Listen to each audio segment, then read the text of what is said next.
जय राधा माधव जय कुंज बिहारी।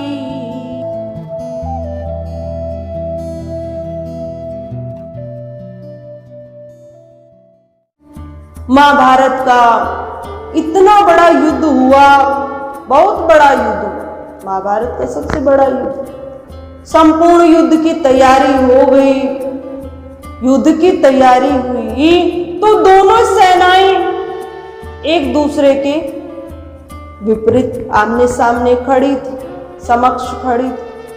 तब अर्जुन ने भगवान कृष्ण से कहा, कृष्ण मेरे इस रथ को दोनों सेनाओं के मध्य में ले जाकर खड़ा कर दीजिए। मैं देखना चाहता हूं कि मेरी ओर से युद्ध में कौन कौन से योद्धा भाग ले रहे हैं और कौरवों की ओर से कौन कौन से योद्धा इस युद्ध में भाग ले रहे हैं, मैं देखना चाहता हूं। अति उत्साह उमंग के साथ अर्जुन दोनों सेनाओं के मध्य में आए, रथ पर खड़े होकर दोनों ओर देखने लगे।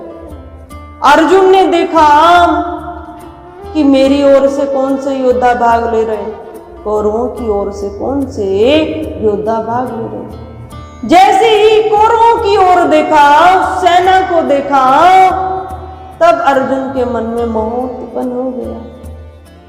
सोचने लगा कि जो विपक्षी सेना है ये कोई और नहीं, ये तो मेरा ही कुटुंब है।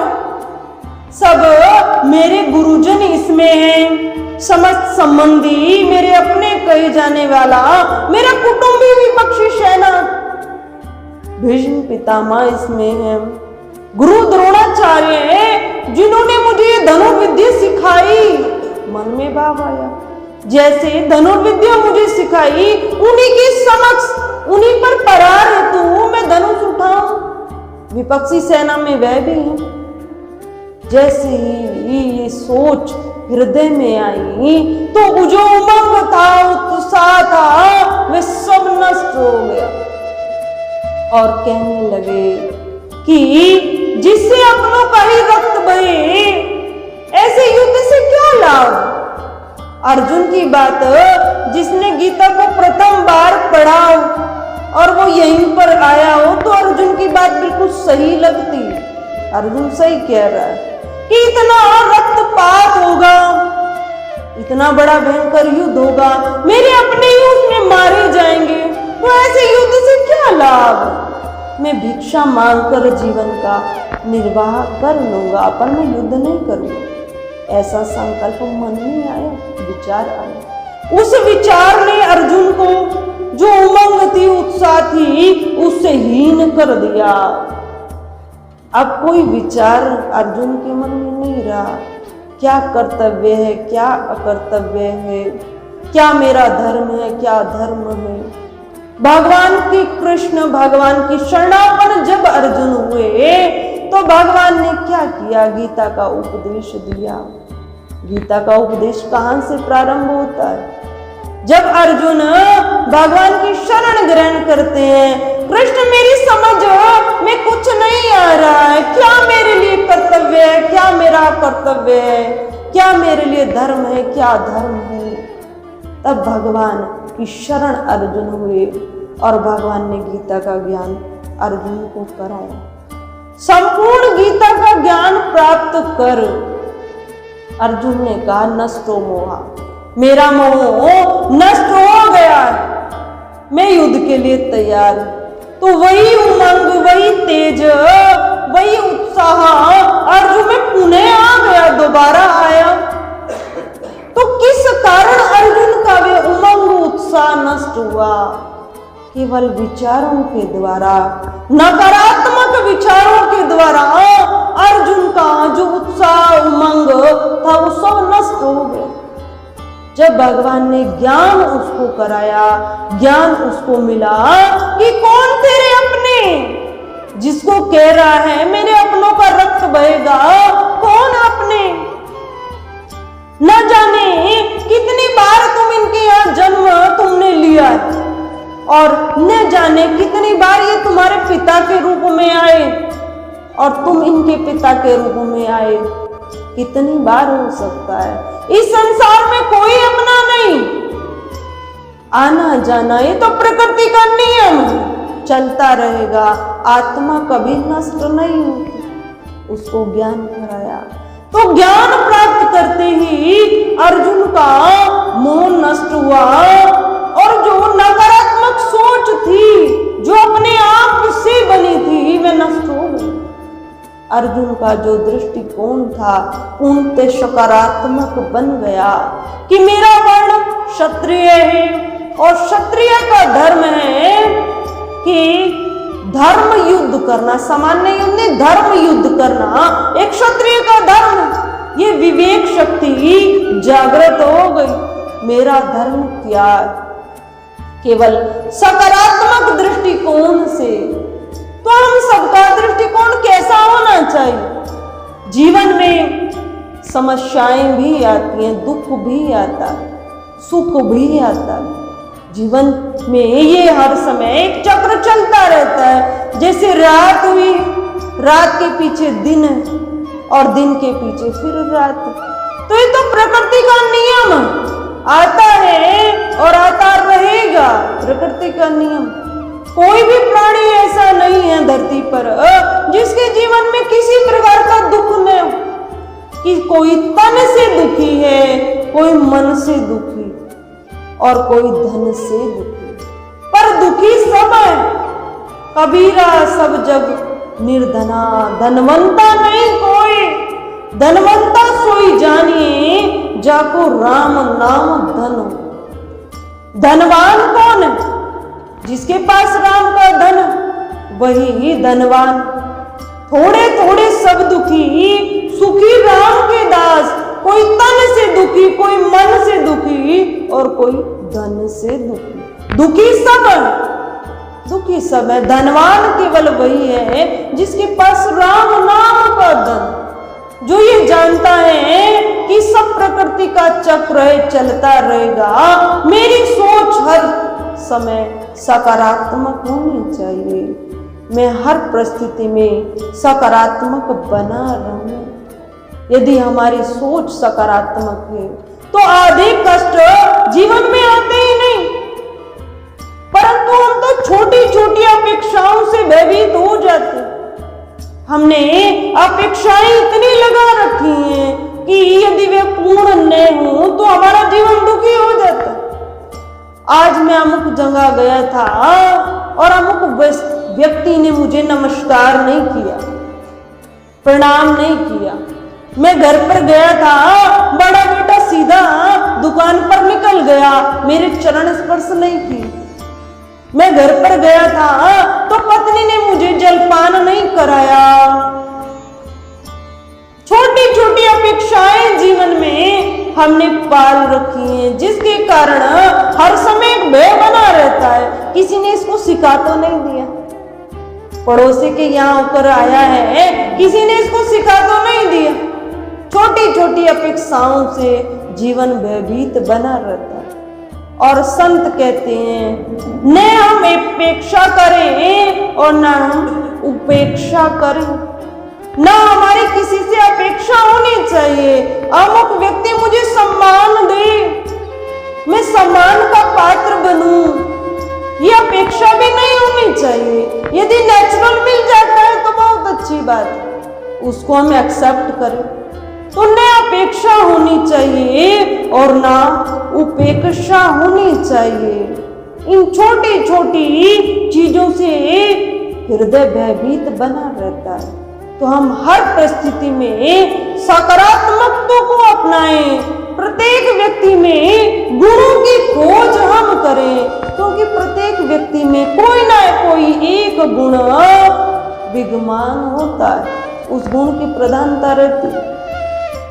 मन की प्रसन्नता का दूसरा साधन है कि हम कर्मशील बने, कर्मठ हम बने। कर्म को जो भी परिस्थिति के अनुसार हमारा अपना कर्तव्य है उसको तत्परता के साथ करें। कर्म करने में हमें आलस्य नहीं करना चाहिए, तत्परता के साथ हम कर्म करें। कर्म भी 3 प्रकार के कहे गए, एक संचित कर्म, एक प्रारब्ध कर्म और एक क्रियामान कर्म। संचित कर्म के अनुसार हमने शरीर पाया है, धर्म पाया है, जाति हमें मिली, परिवार हमें मिला और बुद्धि भी हमें संचित कर्म के अनुसार मिली।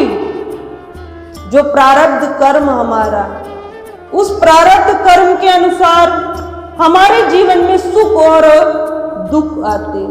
जितना जो हम जिसको भाग्य कहते हैं, उसके अनुसार हमारे जीवन में सुख और दुख जैसी परिस्थितियां उत्पन्न होती।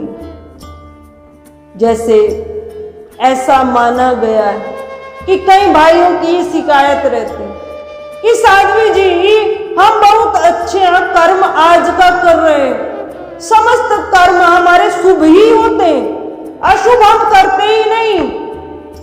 धार्मिकता हमारे अंदर है, धर्म भी हम करते हैं, परोपकार भी हम करते हैं, दान भी हम करते हैं, फिर भी जीवन में इतने कष्ट आते हैं, बहुत कष्ट आते। अब ऐसा थर्मामीटर किसी के पास नहीं कि आज का कर्म तो हमारा शुभ है, सात्विक है, पर जो प्रारब्ध का कर्म जो पहले हमने किया है वो कैसा रहा, उसको हम चेक कर बताएंगे। मीटर किसी के पास नहीं।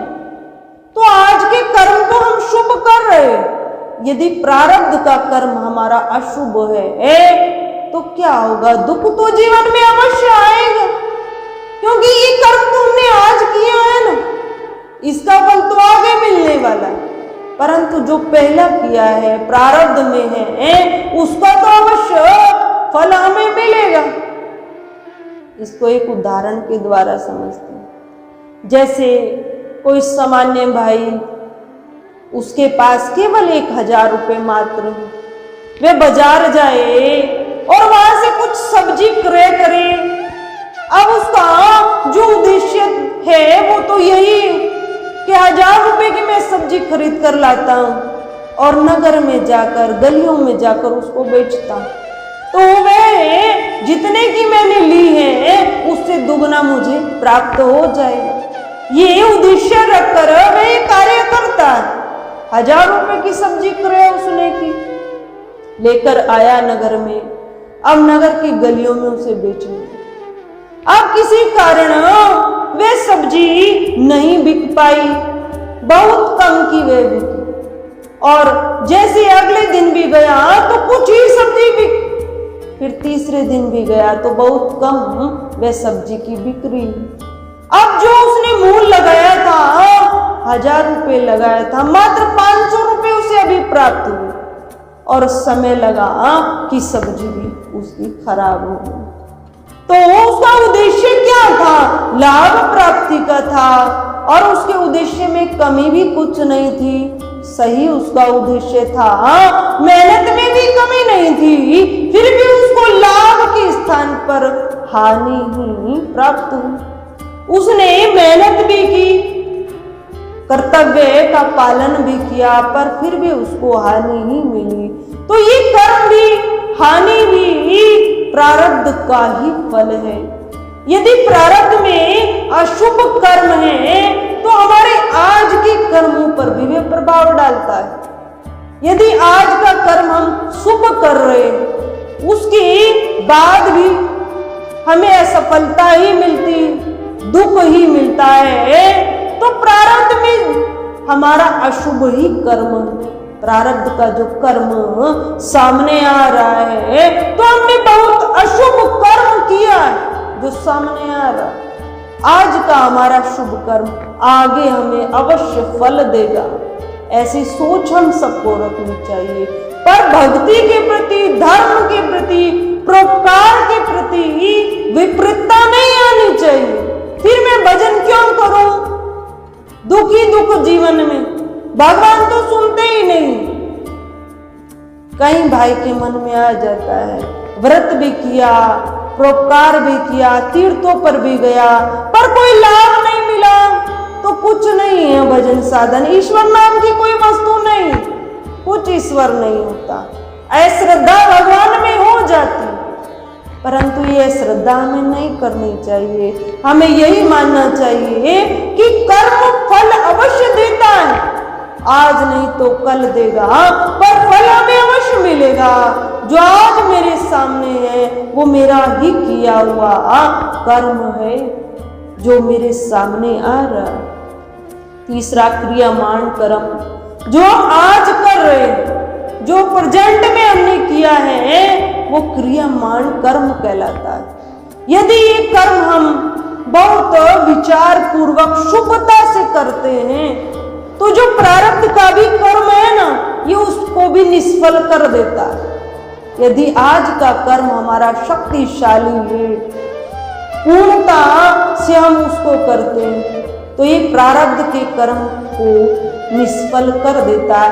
इतनी ताकत शक्तिशाली आज का कर्म हमारा रखता है, तो हमें तत्परता के साथ कर्म को करना चाहिए।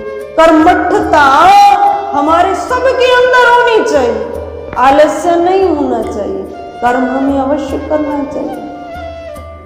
मन को प्रसन्न रखने के साधनों में सदाचार की भी महत्ता है। सदाचारी व्यक्ति ही प्रशंसा का पात्र बनता है, समाज में उसकी प्रशंसा होती है। सदाचारी व्यक्ति कहा किसे गया है? जो कुमार्ग पर जाने वाली समस्त इंद्रियों को वश में कर अपने लक्ष्य की ओर बढ़ता है, परमात्मा प्राप्ति की ओर बढ़ता है, उसी को सदाचारी कहा गया। जो अपने कर्तव्य का भी पालन करता है। एक व्यक्ति के कितने रिलेशन हो सकते हैं?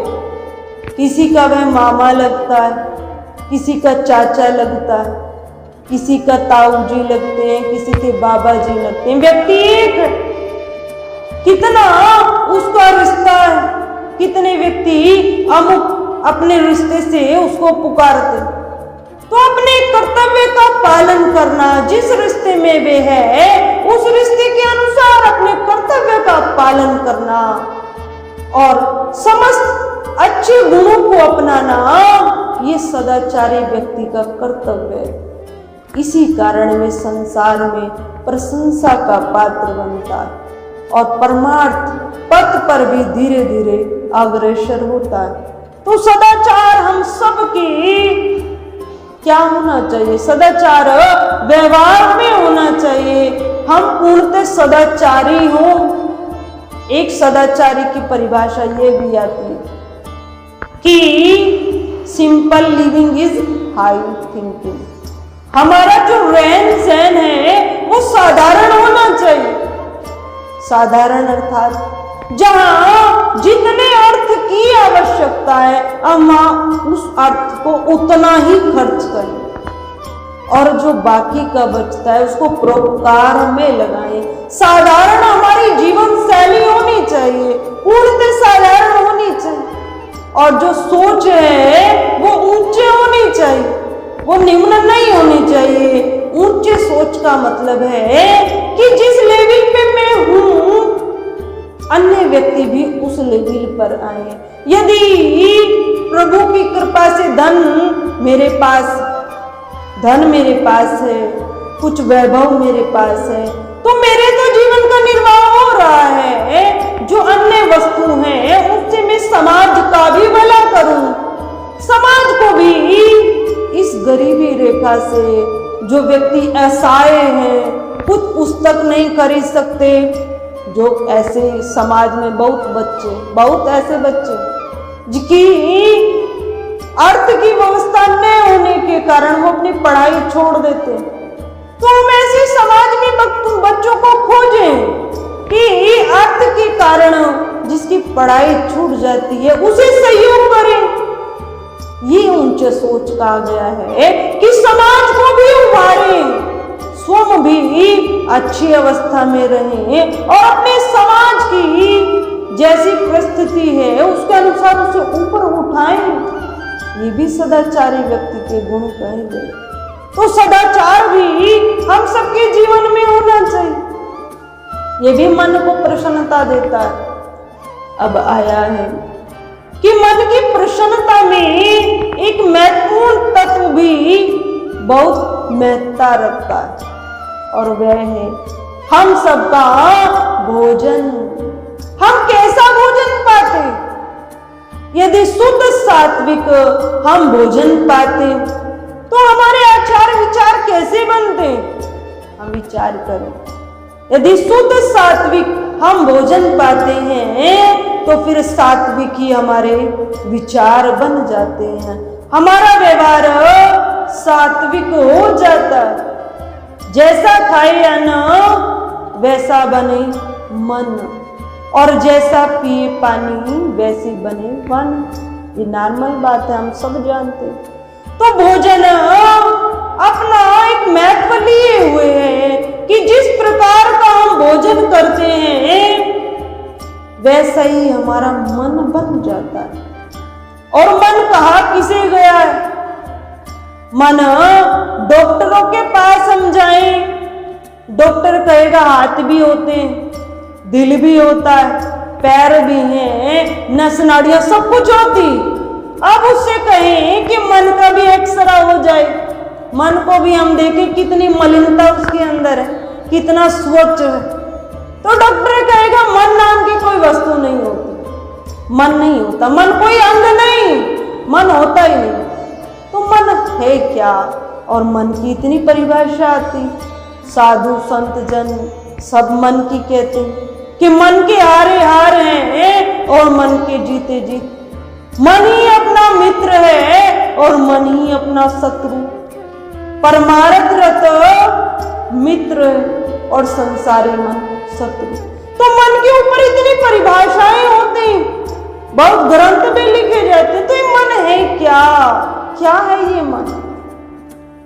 जैसे घरों में झाड़ू होती, झाड़ू की जो सीख होती, अब सीखों के समूह को हम झाड़ू कहते हैं, सीखों के समूह को झाड़ू कहते हैं। उसी प्रकार विचारों के समूह को, उसमें पॉजिटिव विचार भी होते हैं और नेगेटिव विचार भी होते हैं, नकारात्मक सोच भी और सकारात्मक सोच भी। उन विचारों के समूह को ही हम मन कहते हैं। मन कोई अंग नहीं, तो केवल विचारों से ही मुक्ति है। मन ही बंधन का कारण और मन ही मोक्ष का कारण। गीता जी में ये कहा गया, मन पे ही समस्त ग्रंथ सब लिखे गए। मन क्या है? विचारों का समूह है। तो यदि मन को शुद्ध करना है तो क्या है? भोजन की, शुद्ध सात्विक भोजन की आवश्यकता है, क्योंकि भोजन का और मन का आपस में घनिष्ठ संबंध है। जो हम भोजन पाते हैं उसकी जो अंतिम चीज बनती है वो मन ही बनता है, हमारा व्यवहार ही बनता है। यदि कोई भाई बहुत मिर्च मसाले रजोगुणी भोजन का सेवन करता है, अधिक मिर्च मसाले वाला भोजन पाता है, तो हम इस चीज का एक्सपेरिमेंट अपने घर में कर सकते हैं। उसका व्यवहार देखिए, जो ज्यादा रजोगुणी भोजन करता है उसका व्यवहार कैसा है? हर समय उसको क्रोध बना रहता है, वो सहनशीलता उसके अंदर नहीं होती, कोई एक बात को भी वे सहन नहीं कर सकता। क्यों? क्योंकि वो इसी तरह का भोजन पाता है। तो भोजन भी हम सबके जीवन में बहुत महत्व रखता है। और जो परमार्थ पथ का पथिक है, सबसे पहले गुरुजन क्या करते? उसके भोजन पर ध्यान फोकस करते। कोई आश्रम में आए तो उसका जीवन ऐसे ही परिवर्तन नहीं होता, उसके जीवन का ऐसे ही उसके विचार नहीं बदलते। कैसे बदलते हैं? धीरे धीरे गुरुजन सबसे पहले उसका भोजन शुद्ध सात्विक करा देते। एक साधक थे, हरिद्वार आश्रम था, उसमें एक साधक परमार्थ पथ पर आए, भगवान की प्राप्ति हेतु उसमें रहने लगे। धीरे धीरे संत महात्माओं का व्यवहार देखा तो कहने लगे कि अब तो महाराज जी हम भी संन्यास लेंगे, कुछ नहीं रखा है संसार में, मोह आसक्ति है। आश्रम में रहते रहते 3 वर्ष व्यतीत हो गए हैं और अब मनोवृत्ति कहती है कि संसार से त्याग ही अच्छा है, अब हम संन्यास लेंगे। तब गुरुजी ने कहा कि अभी कुछ और समय अपनी साधना को बढ़ाओ, उच्च साधना को करो, तब संन्यास भी हो जाएगी। अपनी साधना पर ध्यान केंद्रित करो और अपने भोजन पर विशेष ध्यान रखो कि कभी किसी चीज की रुचि भी हो ना तो उसको पाओ मत। अभी अपनी प्रारंभिक अवस्था है तो सहन करने की शक्ति को हासिल करो, कंट्रोल करने की शक्ति को भी डेवलप करो, तो लेना नहीं और स्वयं अपने हाथ से बनाकर ही भोजन पाना, कई अन्य भंडारों में अन्य जगह पर भोजन नहीं करना। अब जैसे उसके गुरुजी ने ये सब कहा, साधना भी करने लगा और इन नियमों को भी अपनाने लगा। कुछ समय और व्यतीत हुआ, जैसे ही 2 वर्ष और व्यतीत हुए तो एक बार हरिद्वार आश्रम है, तो हरिद्वार में तो बड़े बड़े भंडारे लगते हैं, प्रत्येक दिन कोई ना कोई भंडारा चलता है और जो आश्रम में होते हैं वो कभी आश्रम में आकर भी अपने सदस्यों को निमित्त, जिनका शरीर छूट चुका है, उनके निमित्त भंडारे भी करा देते। आश्रमों में भी बहुत भंडारे होते। तब एक दिन बहुत समय व्यतीत उसको हो गया, साधना कर रहा था, साधना भी उसकी ऊंची अवस्था में जा रही थी। एक दिन एक भंडारा लगा और उसकी जो शरीर की हिम्मत थी कुछ कमजोर थी, शरीर स्वस्थ नहीं था, तो स्वयं नहीं बना पाया। विचार आया कि क्यों ना आज मैं भंडारे का प्रसाद पा लूं। भंडारे चल ही रहा है, भोजन अच्छा बना है, भंडारे का प्रसाद पा लूंगा। तो उसने यह सोचकर प्रसाद पा लिया, भोजन कर लिया। अब भोजन तो उसने कर लिया, अब अगले दिन जैसे ही साधना में बैठा तो उसने साधना में क्या देखा कि चित्तवृत्ति चंचल हो गई। उसको लगा कि एक नवयुवती हर समय उसके सामने, एक नवयुवती हर समय उसके सामने है और रो रही, ऐसी चित्र उसको दिखता। पहले महात्मा जन, संत जन अपने शिष्यों की एक एक दिन की चेष्टा पर ध्यान रखते थे। तब ऐसा करते करते कई दिन व्यतीत हो गए और उसने भी ये किसी से नहीं कहा कि जब भी मैं साधना में बैठता हूं मुझे एक नवयुवती के दर्शन होते और वह दुखी है, रो रही है, जैसे मुझे पुकार रही, ऐसा चित्रण उसको दिखता। अब एक दिन उसने दुखी होकर अपने गुरुजन से ये भाव कह दिया, जिस गुरु ने उसको वो पद्धति बताई थी, भक्ति मार्ग की दीक्षा दी थी। जैसे ही गुरु को बताया तो गुरु ने विचार किया कि अब से पहले इसको 7 वर्ष होने जा रहे हैं आश्रम में, अब से पहले इसने ऐसी बात कभी नहीं की, अब इसके जीवन में सब क्या घटित हुआ। तब गुरुजी ने विचार किया और विचार पूर्वक कहा, बेटा एक बात बता, तूने कहीं भोजन पाया क्या? इन जितने दिनों में तुझे चित्रण दिख रहा है, विचार पूर्वक बता कि तूने कहीं बाहर किसी के यहाँ जाकर भोजन पाया क्या?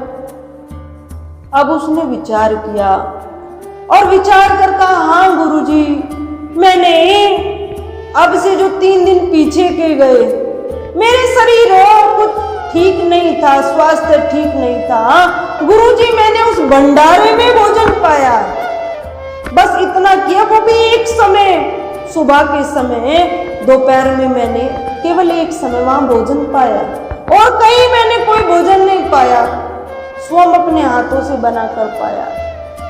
तब गुरुजी ने विचार किया कि एक बार भोजन पाया तो ऐसा नहीं होना चाहिए, फिर भी कहा कि तुम पता करके आओ कि ये भंडारा किसने लगवाया था, इसका पता करो आश्रम में कि किस निमित्त ये भंडारा लगा था और किसने कराया था। तब वह साधक आश्रम में आया, जो ऑफिस के कुछ रिकॉर्ड्स होंगे उसमें देखा कि अमुक दिन पर भंडारा किस व्यक्ति ने लगाया, वो कहाँ का था, किस निमित्त लगाया।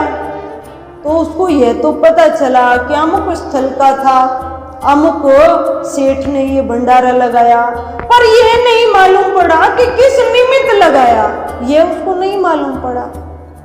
अब गुरुजी ने उसको कुछ मंत्र और दिए कि कोई बात नहीं, तू ये मंत्र और ले और जप कर, अब कुछ दिनों बाद ये सब बंद हो जाएगा। अब वह फिर जप में लगा, उसी विधि से वह फिर भजन साधन करने लगा। कुछ समय व्यतीत और हुआ, परंतु वह छवि फिर से उसको दिखाई देती, कोई नव युवती दिखती, रोती हुई वह दिखती।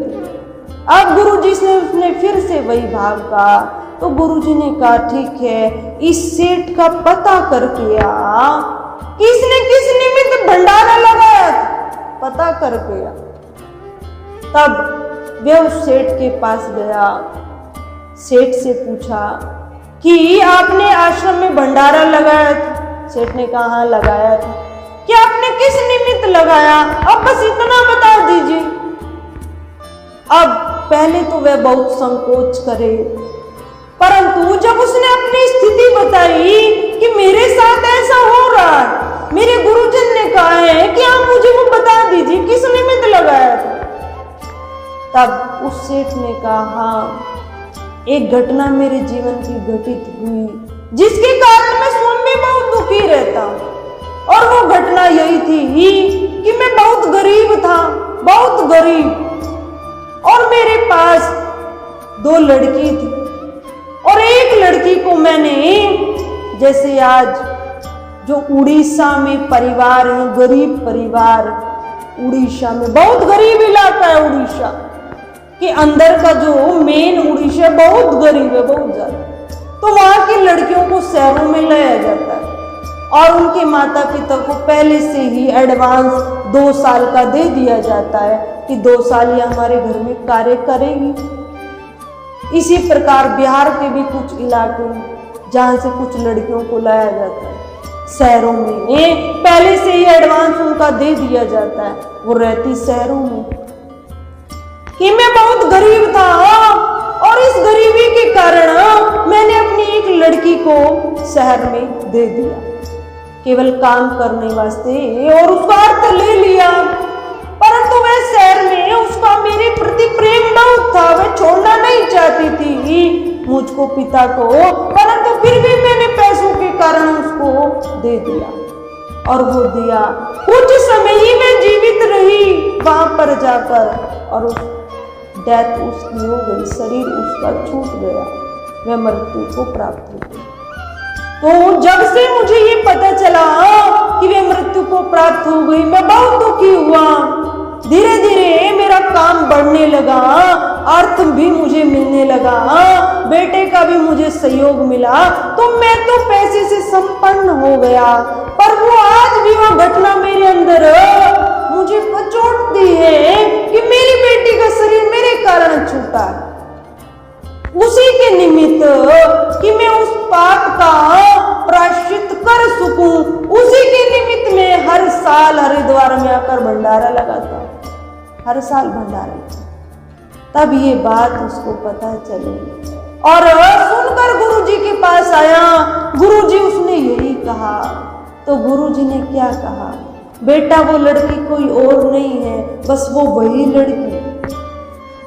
अब भोजन तो हजारों व्यक्ति ने पाया, पर उसी को ऐसा चित्र क्यों दिखा, विचार करें, उसको ऐसा चित्र क्यों दिखा, उसको वो क्यों दिखती थी, क्यों?